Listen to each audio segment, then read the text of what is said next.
태, 고다리, 노가리, 짝태, 춘태, 추태, but the king is 황태. Why? Because in the beginning of winter, you hang it up. Now, it freezes, it thaws out, it freezes, it thaws out. It's this slow process that makes that perfect texture.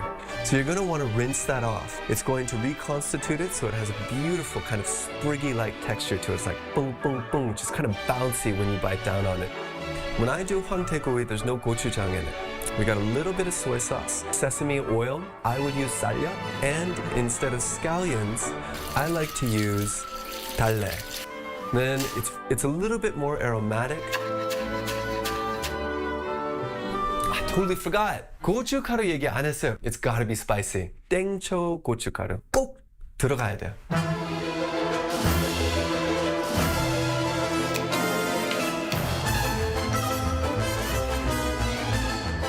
쑥을 펴야 되죠. Put it in between, sandwich it in between, what do we call the seoksoe thing in English? I don't know. Take a little bit of the yangyang and then just brush it over the top just like that. Put the marinated side straight over the top of the charcoal, as hot as it can get, and just get it nice and sizzling so it's caramelizing.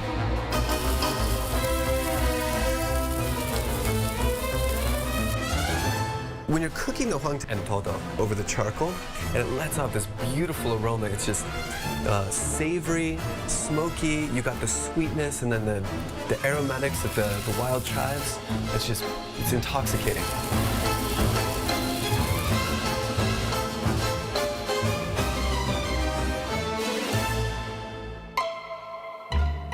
Absolutely beautiful. Pop one of each in your mouth. You got this bududuk, bududuk, jongduk, jongduk of the dodok, and you got this kind of 꼬들꼬들한 식감. Now, you're not just gonna sit there and eat this, right? What do we need? We need something to drink on, something to sip on. The perfect thing here is gonna be a makgeolli.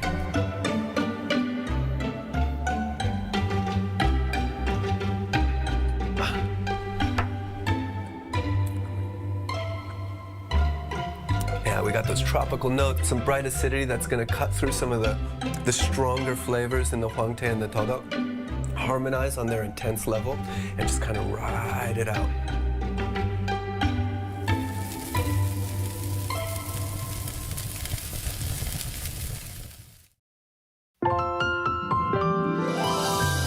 Your gateway to Korea, Simply K-pop! Hello, I'm your Simply K-pop MC Taewi of AB6. Hello! And hello, everybody. I'm your special MC, Alicia of Eunice. Nice to see you.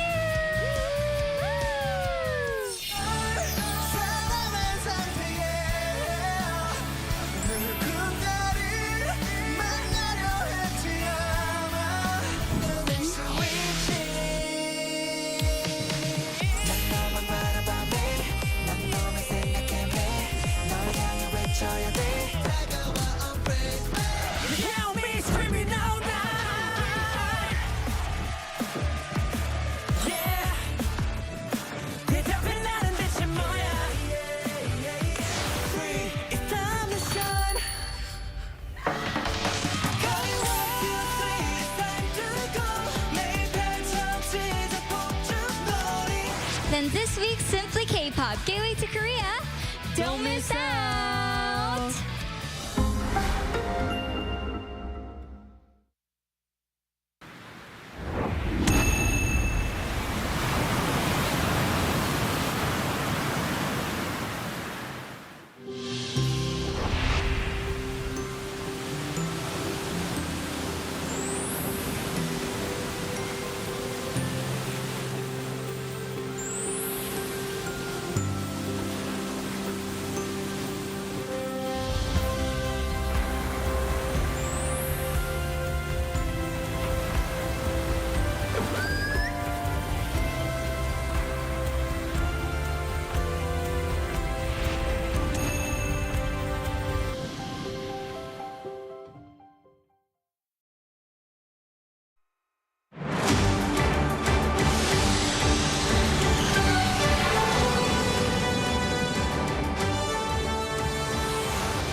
Thank you for joining us at Arirang on this Sunday. It's noon, April 6th here in Seoul.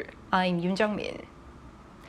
With the top office in the country left vacant, the clock is ticking for an early election. Rival parties look to be moving quickly. Our political correspondent Kim Do-yeon takes a closer look. The upcoming presidential election could mark the final chapter in the political turmoil triggered by the martial law declaration and the impeachment of former President Yoon Suk Yeol. With the vote set to take place in less than 60 days, rival parties are moving quickly to prepare. On Sunday, the Democratic Party of Korea is expected to announce the rules for its presidential primary, with a press briefing scheduled around lunchtime. Meanwhile, party chair Lee Jae-myung, widely seen as the likely candidate, is expected to step down from his leadership role to enter the race. Running as party chair could raise concerns about bias in the primary process. While he has yet to make an official declaration, Lee has consistently led recent polls as the most favored candidate for the presidency. Local media anticipate his former announcement will follow once the presidential election date is officially confirmed. In addition, politicians outside Lee's faction are also preparing to enter the race, with official announcements expected as early as Monday. Meanwhile, the People Power Party is scheduled to hold a full floor meeting on Sunday afternoon to discuss its approach to the upcoming presidential election. Key agenda items include setting the rules for the party's primary and addressing the fallout from the impeachment of its former president. Unlike its rival, the PPP does not have a clear frontrunner, with some local media outlets expecting as many as 10 contenders to enter the race. Among them is Daegu Mayor Hong Jun-pyo, who finished second to Yoon Suk Yeol in the party's 2022 presidential primary and has hinted at another run. Seoul Mayor Oh Se-hoon is also frequently mentioned as a potential candidate. The most high-profile name, however, is former party chair Han Do-hoon, once a close confidant of Yoon, who later distanced himself from the former president and publicly supported impeachment following the martial law declaration. As for the election, acting president and Prime Minister Han Duck-soo is expected to set the date during the upcoming cabinet meeting on Tuesday. With the legal deadline set at 60 days, June 3rd is widely seen as the most likely date, as it would mark exactly 60 days since Yoon's impeachment on April 4th. Kim Do-yeon, Arirang News. As the Constitutional Court removed President Yoon Suk Yeol from power on Friday, the now former leader has to vacate his office and residence. Our correspondent Woo Soo-young is at the former president's office. Soo-young, what is the atmosphere like there today on this second day since the court's ruling? Hi, Sung-min. The presidential office remains enveloped in silence. Before Yoon's removal, even Sundays were buzzing with activity, but it seems today only a handful of working-level staff are here to report for duty. Now, notably, the regular Sunday meeting of senior secretaries, which had continued even throughout Yoon's suspension, that's not going to be held today. This follows a mass resignation submitted by senior aides, including Chief of Staff Chung Jin-seok and National Security Advisor Shin Won-sik. Acting President Han Duck-soo turned them down, requesting that they remain in their positions during this transitional period to play a supportive role. Still, the air of resignation is pervasive. Soon after Friday's ruling, the phoenix flag, the symbol of the head of state, was taken down from the main flagpole. The large digital display in the basement that showed images of Yoon at major events, it has now faded to black. The presidential office's official website has been made unavailable since Saturday, while Yoon's personal social media profiles have been updated to reflect his change of status from the President of the Republic of Korea to the 20th President of the Republic of Korea. Meanwhile, state authorities will begin transferring official documents to the presidential archives, which is required under law at the end of every administration. The Interior Ministry said Sunday that on-site inspections will begin next week on 28 venues, including the Presidential Office, the National Security Council, the Presidential Security Service, and other relevant advisory bodies. The Presidential Office has not issued any official statements following Friday's fateful ruling, as it retreats quietly without ceremony. There's a lot of attention on what comes next, especially regarding former President Yoon's departure from the official residence. What do we know about those plans? Well, there's no confirmed timeline yet for the former leader's departure from the official residence, where he reportedly stayed throughout the weekend. Now, it was initially expected that he and his wife would move out as early as Saturday to return to their high-rise apartment across the river. However, there's been no sign of such movement, nor indication it's going to happen soon. According to an official I spoke with, there's still much to sort out and also organise, making a move unlikely this weekend. The Presidential Security Service also told media on Saturday that there are no detailed plans just yet. By law, the PSS provides basic personal protection for former presidents, even those ousted by impeachment. Yoon is said to be considering other venues further away from the city centre, considering his security arrangements, as well as to minimise disturbances for neighbours. His 13 pets are also reportedly being factored into the decision. Thus, it seems Yoon will move out later compared to former President Park Geun-hye, who left the presidential quarters 2 days after her impeachment was upheld in 2017. All right, thank you, Soo-young, to keep us updated on any developments. On the first weekend after the leader was removed from office, public rallies largely stayed divided. Shin Ha-young takes a look. Protests both in support and against the impeachment continued throughout the weekend, even after Friday's final verdict. Despite the rainy weather on Saturday, people gathered near Gwanghwamun Square in Seoul. Those who had called for former President Yoon Suk Yeol's impeachment looked cheerful, holding signs that said democracy has won. Another rally celebrating the impeachment was held near City Hall Station. Participants cheered, saying the people had won, and called for the removal of what they described as insurrectionist forces. Turning weapons on the people is unforgivable. Shouldn't those behind the rebellion and everyone involved be investigated and punished? People who opposed the president's impeachment also took to the streets. They held signs reading, invoking the rights to resist, and chanted, "The impeachment is a fraud and invalid." Some said they couldn't accept the court's decision and called for Yoon to return to office.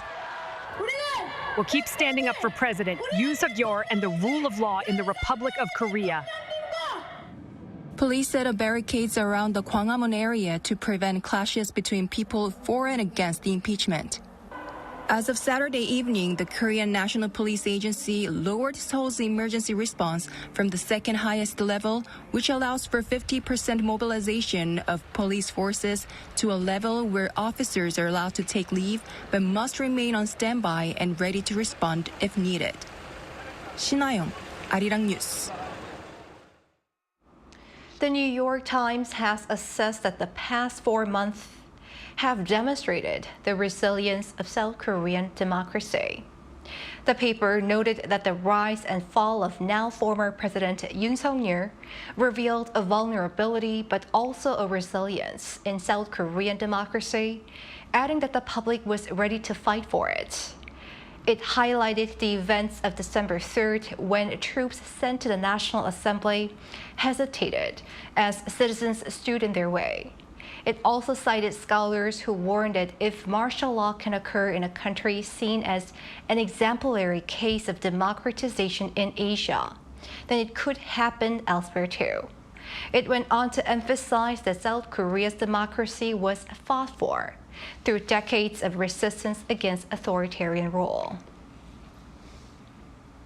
Korea is reviewing options to tackle U.S. President Trump's major tariffs on America's trading partners. Separately, it's preparing a financial support package worth $2 billion to help industries hit by the trade war. Moon Hye-ryun has details. As the United States imposes a 25% reciprocal tariff on South Korean goods, Seoul is cautiously preparing its negotiation strategy, including plans to dispatch its top trade official to Washington. The government is reportedly analyzing broader trade dynamics, as the U.S. appears to have based the new tariffs on trade surpluses rather than a detailed policy review. With countries like Vietnam also facing steep duties, companies such as Samsung, which produces more than half its global smartphone supply there, may be forced to restructure their supply chains. Seoul is closely watching how other major players, including Japan and the European Union, approach negotiations with Washington, all while seeking to reduce its trade surplus with the US without undermining the foundations of its export-driven economy. In response to what officials are calling a tariff shock, the South Korean government is preparing a financial support package worth nearly 3 trillion Korean won, or over $2 billion, aimed at stabilizing key industries hit hardest, including automobiles and auto parts. The package, expected to roll out within next week, will be delivered through state-run policy finance institutions such as the Korea Development Bank. Automobiles remain South Korea's top export to the United States, with nearly half of the country's total auto shipments headed there last year. Auto parts exports to the US also hit a record high, underscoring the critical role of these sectors in bilateral trade. Amid these developments, domestic banks are rapidly tightening credit risk controls and reassessing their loan portfolios. In a notable example, one bank recently reclassified the secondary battery industry as high risk, a move that signals a broader shift in risk assessment across the financial sector. With US tariff policies continuing to evolve and uncertainty deepening, South Korean authorities and financial institutions are bracing for prolonged economic turbulence. 문혜련, Arirang News.